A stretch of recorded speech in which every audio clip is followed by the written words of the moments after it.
இந்த வெயிலுக்கு கண்டிப்பா ஜூஸ் குடிக்கிறது தான் பெட்டர் ஆப்ஷனுங்க. இந்த ஒரு பொருள் யார் வீட்லலாம் இருக்குன்னு சொல்லுங்க. இது வந்துட்டு நான் லாஸ்ட் டைம் டிமார்ட் போகும்போது ₹99ன்னு சொல்லிட்டு வாங்கிட்டு வந்ததுங்க. ரூ. 100க்கு ரொம்ப ஒர்த்துள்ள ப்ராடக்ட் இது.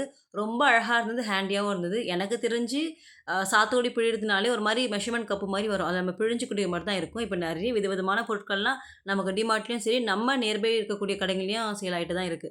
சாத்துக்குடி எப்படி இருக்கும்? அதே மாரி தான் அதோடைய கலரு, அதோடைய அந்த டெக்ஸ்சர் எல்லாமே இருந்ததுங்க. உள்ள நம்ம பழம் 2ஆ கட் பண்ணி வச்சுட்டு, மேலே ட்விஸ்ட் பண்ணி குடுத்துருப்பாங்க. அத நம்ம ட்விஸ்ட் பண்ணி எடுத்தோம் அப்டின்னா, நமக்கு வந்துட்டு அந்த ஜூஸ் அப்படியே வெளில வந்துருது. இதுல ஒரே ஒரு விஷயம் வந்துட்டு எனக்கு பட்டது என்னன்னா, அந்த சீடு வருது இல்லையா? அந்த சீட் ரிமூவ் பண்றதுக்கு ஏதாவது குடுத்துருக்கலாம். ஒரு மாரி ஃபில்டர் மாரி குடுத்துருக்கலாம். அது மட்டும் இல்லாம இருக்கு. மற்றபடி பொருள் வந்துட்டு சூப்பர். நல்ல ஒரு திக் பிளாஸ்டிக் மெட்டீரியல்ங்க. நம்ம நல்லா அழுத்தி பிரஸ் பண்ணி நம்ம ட்விஸ்ட் பண்ணா நமக்கு ஜூஸ் நல்லா வெளில வந்துருது.